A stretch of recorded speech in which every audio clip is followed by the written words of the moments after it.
கூட அதற்கு ஆதாரமாக எடுத்து வாசிக்கிறேன்.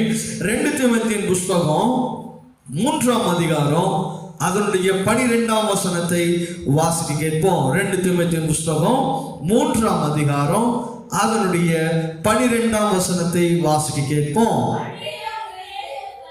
அன்றியும் கிறிஸ்து இயேசுவுக்குள் தேவபக்தியாய் நடக்க மனதாயிருக்கிற யாவரும் துன்பப்படுவார்கள். ஹல்லேலூயா.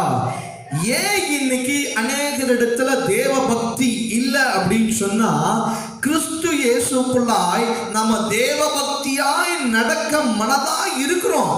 ஆனால் அவைகளுக்கு ஒரு சில துன்பங்கள், பாடுகள், கஷ்டங்கள், நஷ்டங்கள் நாம சகிக்க வேண்டியது நம்முடைய வாழ்க்கையில இருக்கிறது. அதனால இன்னைக்கு நாம என்ன பண்ணுகிறது இல்ல, தேவ பக்தியில நடக்கிறது இல்லை. ஹல்லேலூயா.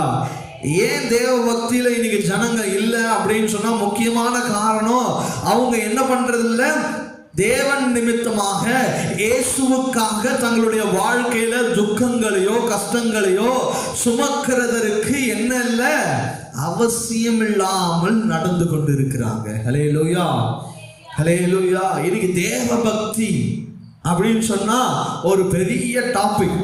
தேவ பக்தி அப்படின்னு சொன்னா தேவ பயத்தை குறிக்கிறது. தேவனுக்காக நீங்க செய்யற செயல்பாடுகளை குறிக்கிறது. நீங்க தேவ பக்தின்றது ஏதோ பெரிய காரியம் ஒண்ணு வச்சுக்க கூடாது.